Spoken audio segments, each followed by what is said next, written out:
Stories for Our Daughters explores the tales of everyday women from the South Asian subcontinent who've been strong, unorthodox, and extraordinary in their own unique way.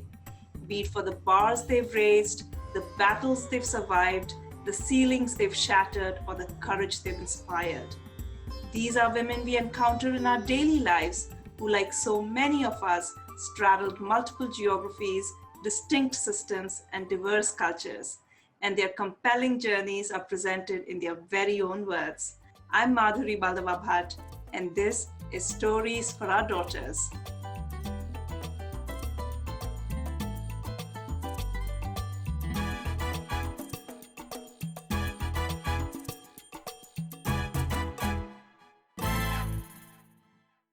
My guest today, Dr. Uma Sharma, is the founder and chief scientific officer of MMS, a data-focused clinical research organization headquartered in Canton, Michigan.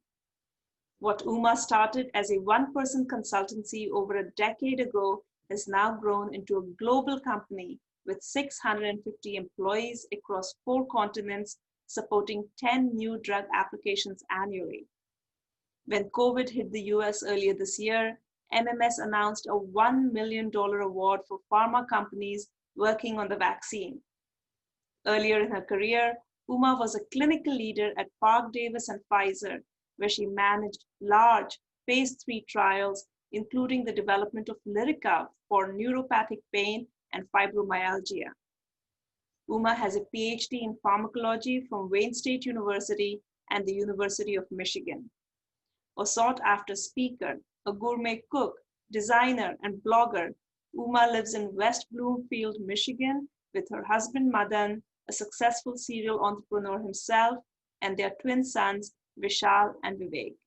Dr. Uma Sharma, welcome to the inaugural episode and the first season of Stories for Our Daughters. Thank you, Madhuri. It's my pleasure to be here. Uma, first and foremost, congratulations. You were recently named a finalist for Ernst & Young's prestigious Entrepreneur of the Year. How does that feel? To be honest with you, I'm grateful, very grateful, especially at these times, to be recognized by the community, by the people in the area that I work and support as an Entrepreneur of the Year. It's a true honor. But most importantly, it is not just a personal recognition, it is a recognition of our team, the work that we do as a company. No individual can be an entrepreneur without the support of the team that they have doing the work and carrying and continuing their dreams and thoughts on a daily basis. So this is a recognition for the entire MMS global family, even though it's from a regional group. I want every MMS member to feel really proud of this recognition, and hey, kudos, we're finalists at least for this region, and then we'll see where this goes. So yes, feels wonderful, feels great. I miss my parents at this time.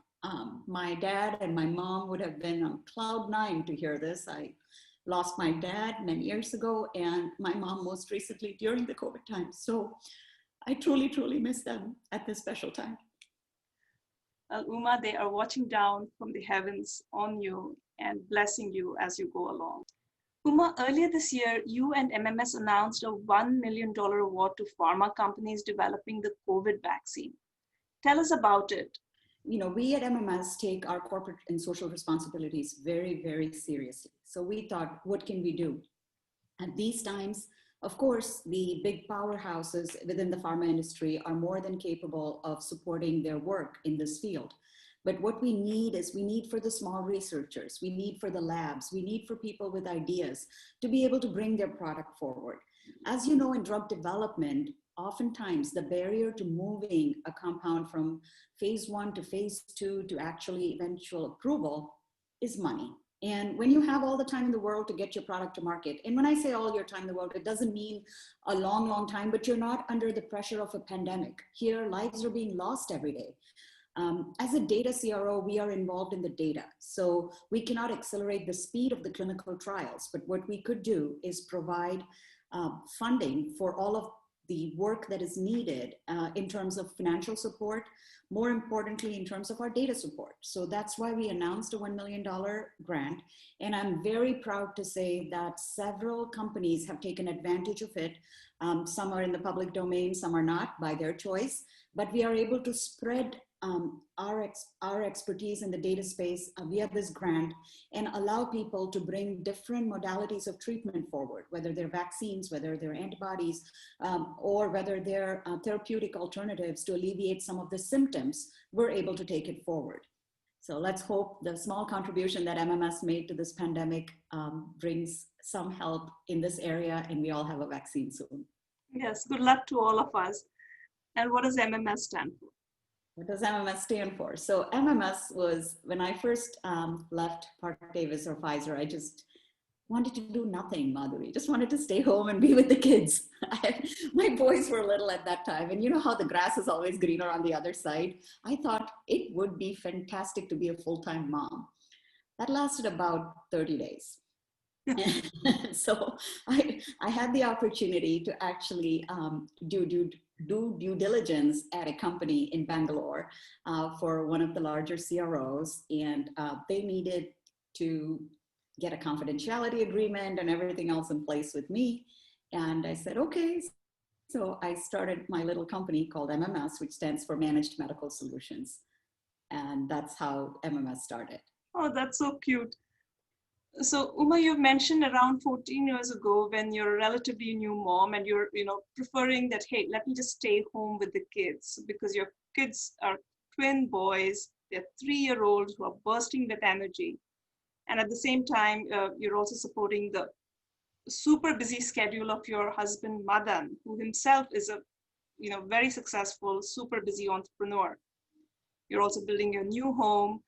And amidst all of that, you decided to start MMS. So tell us about that. Tell us about how that came about. So if I have to summarize it, it's as though the universe plans things for you. You think you're doing things. You're not doing anything. It's the path that has been laid for you by the universe that makes you take decision A or decision B. So as I said, I left Parke-Davis or Pfizer. Actually, it was Pfizer at that time, not Parke-Davis. And after Lyrica was filed, I thought, I'm done. I filed Lyrica. I don't want to do the motions all over again. And so I resigned. I did not have another job. I was going to stay home, the green grass, take care of the babies, do everything, have the whole day to myself. And then the first thing I missed was my BlackBerry. Remember the BlackBerry? Those days there were no iPhones. There were BlackBerries for professional people. And it was the type A in me got done with the mom chores by 9:45 in the morning. And then I was like, what am I gonna do all day? So I accepted this request from a friend to do due diligence for a company and went ahead and did that. On my long flight back, I actually met one of MMS's first clients. He was sitting next to me and reviewing and pouring through a document and was huffing and puffing and fuming. And I was reading my magazine, and then lunch was served, and he said, you have no idea how hard it is in the pharma industry. I said, yeah, sure. And then we got talking, and he was pleasantly surprised to hear that I was a drug developer and had quit my job at Pfizer. He was a neurologist himself. And what he was reviewing was the response to a new drug application that his company had filed. He was the clinical lead for that. And when he realized I was free, sitting next to him and available, he said, can you please accept a consulting offer and do this document? So the reason I'm explaining this to you is it wasn't a plan. It wasn't a well-written out 5-year plan as to this is what I'm going to do in the next 6 months. This is how I'm going to accomplish it. And I am much better at saying no now. But I want to say that 14 years ago, maybe I was, okay, I guess I should help. This seems interesting. This seems fun. When I took on the work, the next day I got a call from MMS's first employee. She was a writer on our team at Pfizer. And Pfizer had just announced that they were going to close the Ann Arbor site. And Kathy asked me if she could join me, and she said, you may have so many things to do. You know, I'm a writer. Can I just help you with some things? I thought about it, and I said, okay, why not? The task that this gentleman had given me did certainly require more than two hands. And so that's how MMS started. Kathy was our first employee, and then word spread, and fellow colleagues from my team at Pfizer said, you know, can we join you too? And one thing led to another, and we are where we are today. Now you have this big company with, with 650 employees across 4 continents, Uma. So I was talking about this with your doctorate advisor, Dr. Paul Hollenberg. It was such an endearing conversation. And Dr. Hollenberg, he was the head of pharmacology at Michigan School of Medicine and has over 50 graduate students in his career. He spoke so lovingly about you and so glowingly about your courage. He said you were so courageous to come to this town near Detroit, Michigan during those days all by yourself, and nobody else wanted to be there. And you didn't know anybody there. And he spoke about how many courageous steps you took, which in hindsight seem obvious, but nevertheless were leaps of faith at that time and had so many inherent risks.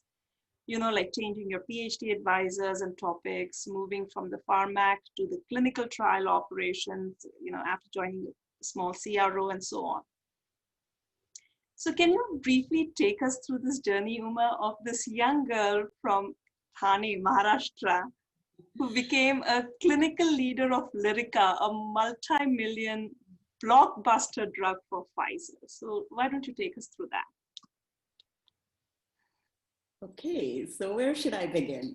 I want people to hear that, again, that wasn't planned. And it started with actually a very big disappointment, Madhuri. So, back in India, we don't get multiple chances at a degree. So you apply at a particular stage in your career, in your educational career. And if you miss the boat, you miss the boat.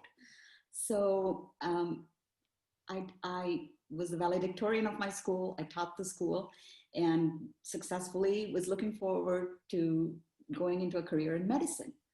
There was no doubt that I would not get it, right? Sometimes we are so full of our confidence and our abilities that you think, of course I have to get it.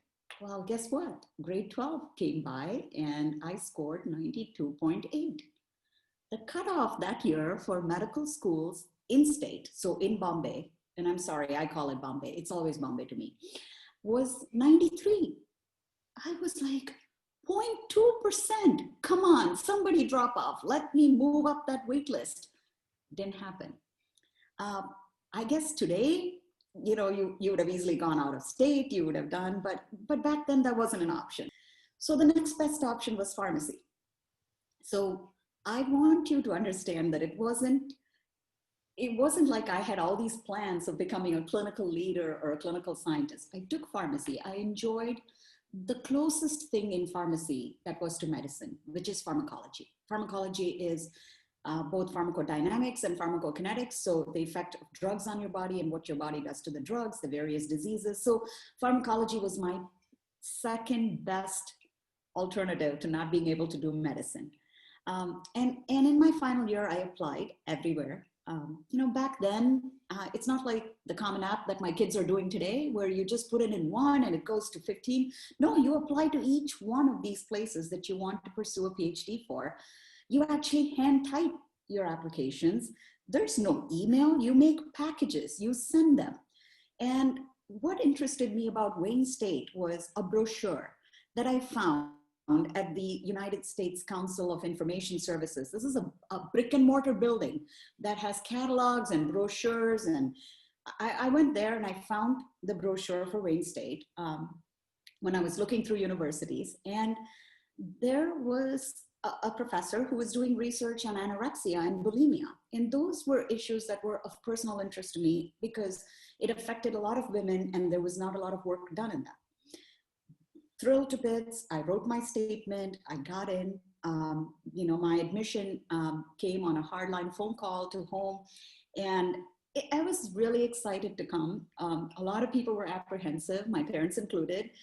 Detroit, unfortunately, did not have the greatest reputation in terms of safety and in terms of a young girl coming from there. So yes, Dr. Hollenberg is right in that even when I landed, I'm not a very big person, you know, a little 5'1" woman landing in Detroit by herself. But I never looked at it from a safety or security perspective as a threat. The biggest jolt and surprise to me was the brochure I had read in Mumbai or Bombay was 20 years old. So that professor no longer had an active lab, was not taking students. And I was, oh my God, what am I going to do? So at that time, Paul was the chair at Wayne State. And he said, you know, you can work on drug metabolism with me. I said, okay. And so that's what I did. And then 1 year later, when he accepted the position of chair at University of Michigan, I was fortunate enough to be able to go with him and continue my PhD over there. I want to say it was a lovely city. It gave me a lot of strength, both in character and perseverance. I lived close to campus and continued my education, moved on to do clinical work. I was very adamant. I told Paul, I said, I needed to work on something that had a direct impact on patients and patient health. Working in a lab was not me. And he said, what should I do with you? All my contacts are laboratory contacts. So he gave me a few contacts in the industry, but they were lab contacts within the industry. And again, they said, come and work in our lab. So that's why I took up an entry-level position as a CRA, a clinical research associate, with a small CRO in Ann Arbor at that time to get my foot in the door in the clinical space. And then the rest just happened. After that, I joined Parke-Davis and continued on to Pfizer. So when you joined Parke-Davis, did you know what project you were going to work on? Or tell us about that. How did you, you know, from a little small CRO, you go into this big giant, you know, pharmaceutical company. So tell us about that journey as well. Sure. So I worked for a year at a CRO, and that was fun. I learned a lot. I also supported work that was over and beyond what I would do as a CRA. So I worked on a Japanese NDA for my study manager and understood how to summarize data and, you know, learned the next steps. So when opening came up in the Detroit News for Parke-Davis for a clinical scientist, I felt completely ready. And I applied. And it was, there were two positions actually, one within the neurology group and one within the endocrine group. And I applied to both. The interview with the neurology group is what always sticks in my mind because I was really excited. I wanted to go in and make an impression. And I went out and got a suit way out of my budget just to make sure that I stood out among all the candidates who interviewed. And when I walked in there, I kind of felt something was off. I'm very good at perceiving things, and I felt this is more of a custom. It can't be this simple. People were just box checking questions. And sure enough, my intuition wasn't wrong. The third person who interviewed me actually spilled the beans and said, I'm just a dummy candidate. There's a candidate already selected. HR requires them to interview 2 external people to make sure the whole process is good. And I was crestfallen. Oh my God. I mean, I had a job. I was still working at the CRO, but my thoughts went to, why did I waste all that money on that expensive suit?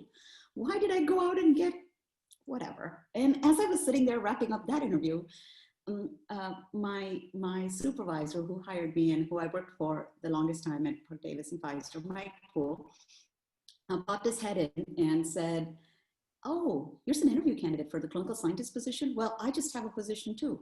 Do you mind if I interview her?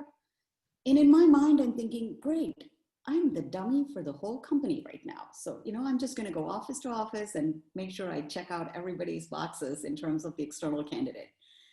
But, you know, that interview went well because Mike was convinced that, you know, I'm the right person for the job. I was able to be frank and honest about my skills and capabilities, because at that point I wasn't answering to get the job or anything. I was just being myself. And it really helped. And Mike said I was one of the few candidates who did not go on and on about how their grandmother had pain or somebody, this was what motivated them to work in pain. I just said, I'm a pharmacologist. I can work on pain if you want me to, or I can work on any other indication that you're pursuing. So that helped me land that job within that department. And I also was able to get the job with the other department. And then the dilemma was, which one should I pick? In one case, it was Lyrica, which was a successor to gabapentin, not on the market. You have to start from the beginning. And in the other case, it was Resilin, a very successful, highly marketed drug. Everything's going good. And I had to just take on a few studies that were being planned. It was a difficult decision in the sense that you've been handed over a mature product to take forward and expand indications versus a new product that could die in its infancy. And I don't know, I just thought about it and I went with pregabalin. And so, I think in a few months after I joined, there was a safety issue, liver function elevations with the marketed product, and that was pulled off the market. So that whole department was left without their star blockbuster drug. And, here I had, for the next 10 years, I was able to take on pregabalin and take it all the way to approval. But again, I go back to what I say, the universe plans the path for you, and the path that I think I took very wisely was what the universe had in its plans for me. Right. So you did not take the one that was already the blockbuster and that was going to be the star. You took the other drug, and then the universe planned it in such a way that your drug became the blockbuster and that was pulled out of the market. So like you said, the universe gives you lucky breaks. Where else in your life, Uma, have you thought, my God, this was a lucky break? I'm so glad. At least in hindsight, you've seen those as lucky breaks. To be honest with you, with every situation, I think that if we sit back and analyze, right, it is the right thing. You're late for something, right? And then you're sitting on the expressway and you see that there's a 3-car pileup ahead of you. Yeah. And I often sit back and think, had I not been late, it could be me in that 3-car pileup, right? So it's as simple as a traffic accident to whatever else could have happened that makes you realize that if you live in the present, you accept what happens to you at this time as the best thing or the only possible thing that happens. I mean, as an example, right now, my boys are applying to colleges as we speak.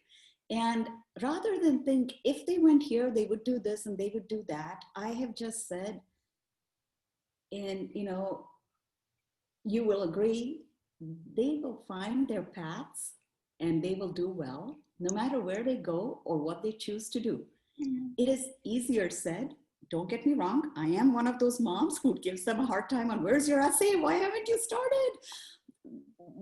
We all do that. But at the back of my mind, when I go to bed, I am not worried about where they go or what they do, because I don't know what is their lucky break. What if I had gotten into medicine? Would I have been able to do what I did with Lyrica? But when I did not get into medicine, I was crushed. I would be lying if I told you I sat there like a Buddha and thought, this is the path for me. Or no, I was crushed. I was disappointed. I was upset because the people who got in under some special categories and quotas back in India had far lower academic credentials. And in our minds, we think, 1 + 1 is 2 is the only path, and that's how it should be. But it's not. So what I have learned in my life is what comes to you, accept it and give it your 200%. Then that's the energy that comes back to you in order to continue forward.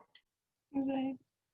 So here you are, Uma, you lead this global company and you're an invited speaker, the person whose advice is so sought after, in your professional field. And yet, like you said, at home, you're mom. And I remember reading that Shah Rukh Khan had mentioned, when his kids were younger, they thought he wasn't very cool and they didn't want to hang out with him. And, and anyone who has been a parent knows, right? You may be the king or the queen of the world outside, but when you're at home, you're just the uncool provider who's clueless, Who hasn't got a clue has no freaking idea. So now with your boys, they're almost out of the house. They're on their way to college, right, next year. Have you faced that at some point? And how did you come to terms with that reality? No, like, I'm a smart woman and listen to me. I know what is good sometimes. Have you had that?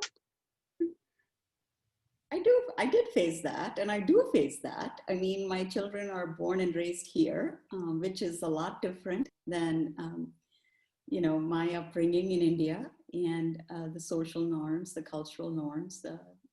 And on a daily basis, there's something or the other where they'll say, Mom, you don't have a clue how this is done. And all I will say is you need to keep telling them what you think is right, what your words of wisdom are, or in other words, you plant the seeds and they will sprout when the time is right. So for example, I remember when one of the boys had just entered high school, there was some event where they had to ask a girl out to dance, and it was the end all be all for one of my twins, and he went all the way out. He wanted to get a poster, and I was I'm not one of those moms who says, when my kids say jump, I ask how high. I tell them how I feel and what I should do. And he went on to say, you have no idea. You didn't grow up with this concept. You don't know what you're doing. And I said, trust me, I know what I'm doing. And he did this whole saga, and he did go out to that one dance with her. And then the next year, when the same event came around, and I explained to him, I told him that all this has little to no significance later in life. I'm not telling you to not enjoy it, but don't make it, because he was not doing his homework. He was trying to make this the grand finale. Of course, a 13, 14-year-old, that's what they're thinking about. And today, if you ask him for the same event last year, he didn't even go. He thinks it's silly, it's pretentious, it makes no sense. I just have to remind him how we drove at 9:30 looking to see if a florist was open, because that rose was really important to him and he thought I had no clue. And if I remind him, he sheepishly puts his head down and he says, you were right, Mom, you were right, you were right. So a message to parents, not that we're always right. I learn a lot from my kids. I learn a lot from both my kids. We can learn, it's a two-way street. But when you tell them something, you are a clueless parent, because at that point, everyone is looking, a child is looking for you to sing to their tune. When they say jump, to say how high and what else you can do. But they are listening. They are listening. It has an impact on them. We just can't expect the seeds to sprout overnight. So Uma, you're obviously a leader and mentor to so many women in your company and all the women you come across, in your professional setting, right? What is the difference, if any, have you seen for women joining the workforce today as compared to, say, when you started around 25 years ago? And related to that, what hasn't changed much? I think the role and the challenges for a woman in a workplace largely still exist even today. As wives, as mothers, as sisters, we take our responsibilities very seriously on every front, on the home front as well as on the work front. So with all the balls that we juggle every day, when it comes time to which one do you need to drop, the automatic solution for the family as well as the employer in those days used to be, just drop the work ball. That's logical. There's a breadwinner at home. Why do you need to work? Stay home, take care of the kids. I mean, if I go back to, when I was pregnant with the boys and I had to take time off to be home a little sooner than towards the end, I was working from home, working on the submissions, doing all my work, but I heard through the grapevine that they were looking for a replacement because the rumor in the department was, she's having twins. There's no way she's coming back. So I think this other people deciding what you should be doing has changed a little bit over the years, with the ability for women to say, I want to keep working. I want to have a family and I want to make a contribution to my workplace and a commitment to what I'm doing. And I need to find that right balance. And you know what? Both of you need to support me. And when I say both, the employer, as well as the family. So it can't be a one-sided deal. You need support from both angles. These challenges remain. As a woman leader of women colleagues across 4 continents, different cultural backgrounds, various ethnicities, various socioeconomic status around the world, I can tell you, it doesn't matter from where you are. These challenges remain. And it is up to us women, and especially women leaders, to make sure that we make a difference. We empower the women to fulfill both their dreams. And why not? We have one life. How can we choose whether I want to be a mother or I want to be working in drug development or dance or write a blog or do what I need to do? We have the right to do everything, and we should be able to, and we should support each other to do that. Right. And you know, Dr. Hollenberg actually mentioned something that you hadn't told me about, and he educated me that MMS was one of the first companies in that area to really, you know, really spell out work-life balance and give that option to its employees. So can you tell us about what MMS does? Yes, so we have a very liberal work from home arrangement or policy for people who want to do that. And we're able to have several processes within the organization which allows our employees the freedom.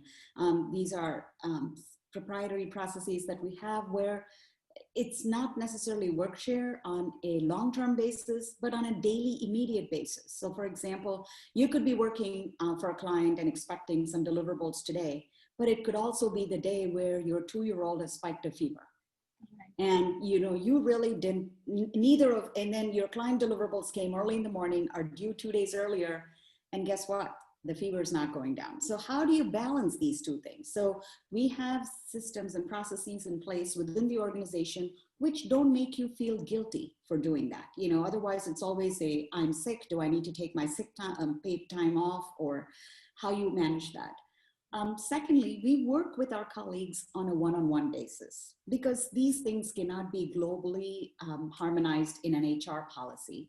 The challenges that one colleague has may be very different from another colleague. So what is it that works for you? And early on at MMS, you know, when people would say, I don't think I can manage, this is baby number 3, or, you know, my child has some other requirements. And when we were a much smaller company, I would be able to sit down and help them understand. And maybe sometimes it is a choice that they need to make on a basis, but on many occasions, if they can continue to do what they're doing, I personally feel it helps them with their sanity. Go back to that moment when I told you, when I quit thinking the grass was greener on the other side.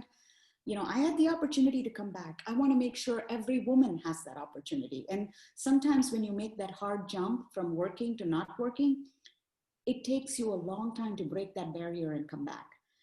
So on that front too, we are very open.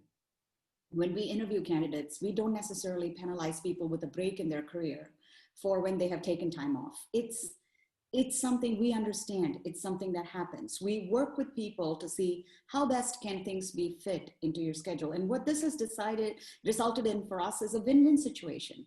We have some of the longest retention records across the globe for our staff.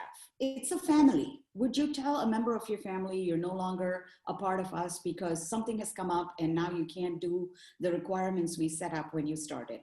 We work with them. We make sure that they feel like their MMS family is just as understanding, if not more, than the family that they have back home.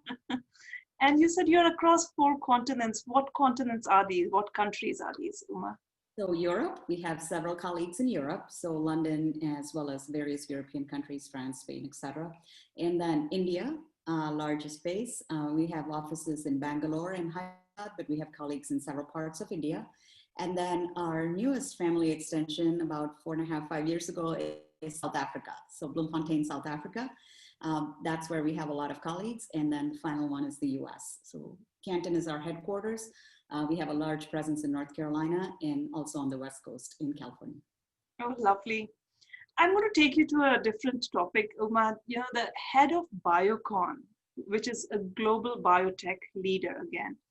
The head of Biocon, Kiran Mazumdar-Shaw, had spoken about how when she started out and had to source materials for her company, she had to take a man with her so that suppliers would take her seriously. This guy could be a clerk with no great accomplishments, but his qualification was that he was male. Of course, this was in India and was several decades ago, but until recently, we've heard of women leaders who've now spoken out about how sometimes they've had to dumb themselves down to navigate the male egos. Did you ever face such situations on account of being a woman?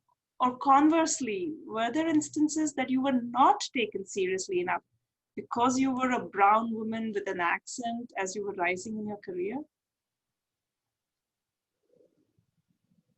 I have certainly faced those situations if I can go back to my Pfizer days. And some of it may be a cultural thing. I was the global clinical leader for Lyrica. So Japan fell under my purview. And I distinctly remember meeting with the PMDA, which is the Japanese equivalent at that time of the FDA. And they only speak Japanese. So whatever you say in English is translated via a translator.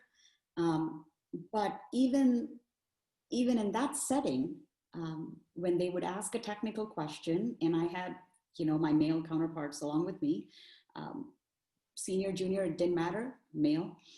If whatever I said, the translator sometimes did not even translate it into Japanese for the regulator until a male counterpart repeated the same thing. At first, it was odd. And they told me, this is just how it is in Japan. And I thought, oh, it's a little weird. And the team in itself was a little apprehensive. How could this woman leave children under the age of 2 back home in the United States and spend a week in Tokyo every other month for drug development? She's got to be a cruel mom. So a lot of those prejudices we have faced. And I would question myself, am I an effective leader? In my career, I want to say that I have actually decided to not view the gender aspect later on as a barrier. So when something didn't come my way, whether that was a promotion or whether that was the next, I was more critical of myself, excluding the gender barrier. And short of that Japanese experience, I don't think I faced any of it, and certainly not at MMS. We are more women than men, so I don't think anyone here can say that they were definitely not treated right. But it is an issue. It was an issue more so than before, and I'm sure that in certain industries, it certainly is today. The key there is to not victimize yourself. The key there is to not self-pity and say, I would have gotten that had I not been a brown woman or a woman of color. Everything is open to you. It is up to you to go get it. At the same time, it is up to you to stand up against something that is not right. So one instance where I stood up and actually worked in my favor was, I'm not an MD. So as a clinical leader without an MD, sometimes you do face a little bit of what I call a degree prejudice, not necessarily a gender prejudice. And at one of our meetings with the EMEA, a newly hired MD was asked to present instead of me. And my team thought, this is ridiculous. This is outrageous. Why should he be presenting? Again, I didn't go back to the fact that he was a male MD, or an MD. I just went back to the fact that whoever made that decision probably thought he had better medical judgment. I supported him 200% with the questions and answers, to the point that when it was actual time to go in front of the EMA, he turned around and told the department head, I think Uma's a better person to go in front of the EMA and answer these questions instead of me. So what I'm trying to say is, when you support people, when you help them understand your talent and capabilities, things go full circle. The challenges still exist maybe, but it's up to you to decide if you're going to rise. The cream rises to the top. You can be stirred a million times, but the cream always rises to the top. That is such a lovely thought, Uma, and I'm going to ask you a related question. When I spoke with your sister, Hemu, a few days ago, she had told me that, as a woman, when you stepped out, or rather as a young girl, when you stepped into a more conservative North Indian family, being a South Indian girl, where education and career is given a lot more importance than a traditional, typical North Indian family in those times. Of course, times have changed now. Um, from her vantage point, as the outsider, she thought that it was not very easy for you. And at the same time, when I spoke with Madan at a different point in time, your husband, and I asked him, how the transition was for you. And he said, oh, it was not a problem. There was hardly a difference. She fit in very easily. So what struck me is this South Indian Tamilian girl going into a Pahadi region family must have not been easy or seamless, but you made it look so easy or seamless to Mother, right? And to his family. So my question for you is, did you really face issues? And if yes, how did you make it look easy that he never even registered the complexity of this transition? So, if I think why my sister and my family were a little apprehensive at first, it probably was our conditioning, right? We worry about our daughters. We worry about our women folk getting into a family that has more traditions, more women-oriented roles as such, and stepping out of that. So my parents were worried. Will my daughter work? Will she be able to continue to do what she loves to do? The same thoughts that I mentioned in an earlier response. The burden is on both sides. But the reason it seems seamless for Madan is because between us, there's never a doubt that I would not work or pursue my career. In fact, he has been very supportive of what I should be doing in terms of my job or career. And I had decided, we would start a family after I'd finished my PhD. I got married in my first year into the program. So into my PhD program, but I wanted to wait and have kids later on. So some of the elemental worries that my parents had were like, oh my God, no, that's not what your in-laws are gonna like. And so it's those kinds of things I guess you heard from my sister. But I have to give kudos and credit on my in-law side to my mother-in-law. I think she is far ahead of the most educated woman you can see in any part of the world. And this is what I call the power of balanced maturity and EQ over IQ. I mean, to this date, if I have to find one thing that I could say that I could change about her, I couldn't find it. And I'm being very honest, if every woman in India or around the world had a mother-in-law like her, life would be easy. She told me, it's your choice. I mean, she stayed with me when I was in graduate school here. She said, it's your choice. Do what you want to do. I didn't have the freedom to do that. You should do it. To her, I was a daughter first. Even now, when we go visit her, she has dementia right now. And it's really hard and difficult to see her with dementia. But she does remember us very clearly when we visit her. And her first question will be, how are you? It will not be, how are Madan and the kids? Because she told me very early on, if the woman in the family is doing good, if the woman in the family is healthy, mentally and physically, automatically the family will do well. I don't have to worry about my son. I ask you, Madhuri, that is not a typical cultural mentality in India. They're worried about their son and their grandchildren and not the daughter. But my mother-in-law has the mindset of, they will be fine if you are fine, but if you are not fine, they won't be fine.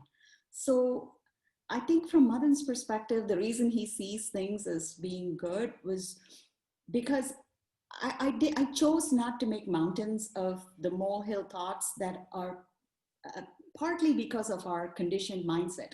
We end up assuming a lot of things, whether it's about family, friends, relatives, everything else. It is just be yourself, say what you want to do, and follow it, and then the rest will follow. If you allow people the privilege of leading your life for you and get bothered by the questions they ask, then that becomes an issue. So in honesty, I don't think I did anything miraculous to fit in seamlessly. I was just myself. I said yes to things I wanted to, no to things I didn't want to. For example, at the first Karwa Chauth, my sister-in-law sent me all the details and said, you have to fast from dawn to dusk, and you know, this is for your husband's long life. This is what we do. This is the tradition. This is the ritual. And when she finished her whole spiel, I said, I fast for no man. I fast for the divine. I fast for God. And these are the days I fast for God, but I will not fast for a man. And they were fine with it. I have not done a single Karwa Chauth in my entire 27 years this year of married life, which is unheard of. And again, it's not that I choose to be a rebel. I don't see the value in me fasting for a whole day for someone's long life. And now I think the tradition has changed a little bit to where the man also fasts with the wife and they both fast for each other's lives. And to me, the whole thing is so melodramatic and filmy, for lack of a better word. Our films have propagated this concept. And Madan would never encourage this thing. He would say, why are you fasting? It makes no sense. So in many ways, being able to stand up for what I believe and communicating that to them has alleviated those barriers. And I don't want to call it a rebellion, as I said. It's just stating my stance in what I believe and what I thought was the right thing to do. So Uma, you grew up in a family of girls. You're the oldest of three girls. And you were more or less raised single-handedly by your mom because your dad was always traveling for work and he would, stay away from home for long periods of time. So it was you, your mom, your grandma, and the two younger sisters, right? And now you are a family of primarily, there are more men in the family. So it's you, your husband, and two boys. So, from so much estrogen, you go to so much testosterone. How has that transition been like for you? And like, how did you have to retool your thinking to manage that? Fond memories of my mom and my sisters and growing up at home, and a family full of women with dad on the phone most of the time. We didn't have Zooms and FaceTimes and everything back then, and dad visited us not so very often too, so only because of his travel. And now, of course, the three men here, right? I want to say it's night and day. I mean, women, we're passionate, we are reactive, we express ourselves the way we feel it, right? So, for example, I want to say all the women in my family are strong, man, gung-ho, we just speak up. My little niece, doesn't like onions, for example. And once my sister cooked food with onions in it, and she was like, I don't like this, I don't want to eat this. And my sister and brother-in-law were like, well, what if you get married and your husband really likes onions? And she gave it some serious thought, and she said, then I'm going to have to put him down and get another husband. And they were like, put him down? What are you talking about? Well, she's 7, 6, 6.5, almost 7. And she was equating it with their neighbor who had to put their dog down, right? So it's as simple as that. If something doesn't jive, get it out of the way. And the way we express ourselves, we talk, and that goes back to my childhood. I have fun memories of talking to my mother and my sisters about how we felt on every issue. My mom was also a woman who firmly believed and spoke her mind. You wouldn't believe it. In fact, the last time she visited the US, she wanted to learn to drive. We're like, I think that ship has sailed, Mom. She's like, no, I can drive really well. Just enroll me. Let's get going. So going from that kind of a family to my boys, what should I say? Everything is, chalta hai, ho jayega. I don't know if you can relate to those. It's like things will happen. Mom, why are you worried? Everything will happen in its own time. I mean, to give you an example, I got a text from one of my son's math teachers, and it was about him not completing his calc assignment. And this was during COVID times when he was at home, so no excuse. And I came home and I said, I have this text. What were you doing? And, he said, I was in the midst of Tiger King. And it was so interesting, I couldn't stop it. And I'm going, what? What is Tiger King? And then he goes, and I said, you know what? This is unacceptable. I'm going to talk to your dad about it. So that evening at dinner, as we were all sitting, I brought this up thinking, my husband's going to take this head on and deal with this boy about him watching Tiger King instead of completing his calc homework. Here he says, I was watching Tiger King and that's why I didn't get to finish it on time. And it's no big deal. I don't need calc in real life. My husband's like, he has a point. And he immediately goes on to say, what is Tiger King? And my son goes on to explain what is Tiger King. The conversation starts with not completing calc homework to going all the way to, I didn't know you can own exotic animals. Yes, Dad, you can. Do you know how many tigers there were? And I'm thinking, where have I landed? What in the world is going on? And the next thing Madam tells me is, this weekend, let's start watching Tiger King. That sounds interesting. This is boys for you. They go with the flow. They take it easy. Nothing is a big deal. And my son thought, Mom, you were worried? This would have never happened in my all-women household. Right. Oh my God, Uma. Indra Nooyi, who is the CEO, who used to be the CEO of PepsiCo, once said that it is very hard for a woman to have it all. And yet, you make it look so easy. You have this growing company, you're a very hands-on mom, and I know for a fact, having eaten your elaborate and yummy spreads, that you are a fantastic and gourmet cook who can cook up dishes like nobody's business. You manage a rather large home and you have an active social life, you're a blogger.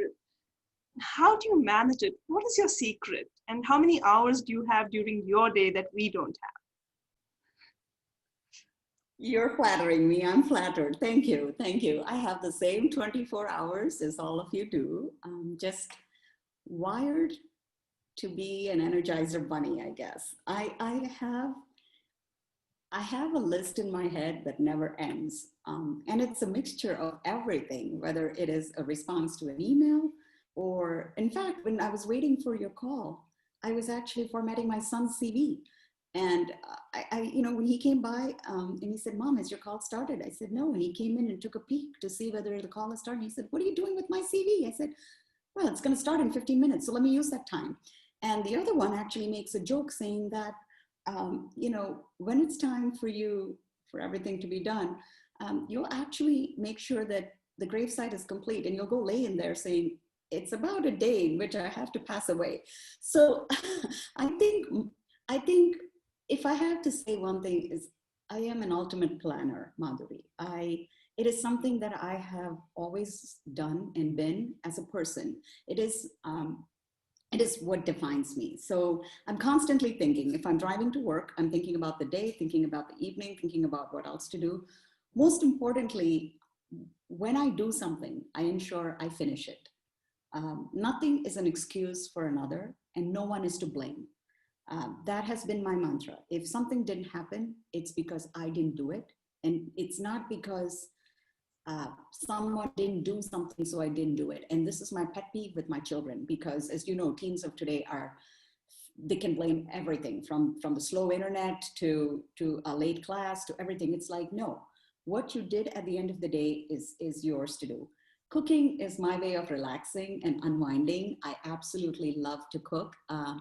Also, being a health freak, I like to do my walks and make sure I'm eating the right stuff. And if you have to eat the right stuff, you have to cook it. And that's another lesson my boys have learned over the years, is that when you cook, you have complete control over what goes into your food and what goes into your mouth. And that is a healthier alternative. All of us who know you and have interacted with you, Uma, we look up to you with so much awe and admiration, right? Who does Uma Sharma look up to? Every day, every single day, even though he's not here, I look up to my dad. I am in awe of him for raising me back when he did as an independent thinker and doer, and asking me to move on and achieve my dreams. Even during his times, Madhuri, it's not easy. He had a lot of societal pressures in terms of allowing me to pursue my education all the way in the US. You know, people would be like, why are you doing that? What she has is plenty. Get her married, fulfill your responsibilities. That's the Indian tradition. My dad has always believed in me, has always pushed me to that next step, and continues to watch over me, as you said in the beginning, to move on and do better things. He was the proudest man when I went back after having the twins. He and my mom were here to help me with them. And when I would come home from work, he would be so happy that I am continuing my career despite having a family. He saved every pharmaceutical newspaper clipping. You know, when he passed away, and we were going through his stuff, he had saved every pharmaceutical news clipping so to discuss with me when I would visit. And he took immense pride in what I did. And then, of course, followed by, you know, what Madan did and the boys did. So if I look up to someone, it's my dad. Of course, my mom too, she was very proud of what I did and supported me in my endeavors, but more so my dad. He pushed me. He never let me feel that there was anything I couldn't do because I'm a woman. And I think that strength, that confidence that he instilled in me has made me who I am. So Uma Sharma will look up to him until her last breath. Uma, thank you so much. You know, that was such a sweet sentiment. I wish you and MMS, your family, your boys, nothing but the very best. I'm grateful for the opportunity to share my story, and I'm grateful that you thought I should be doing this podcast for you. So thanks, Madhuri. Thank you, Uma. Have a lovely day ahead.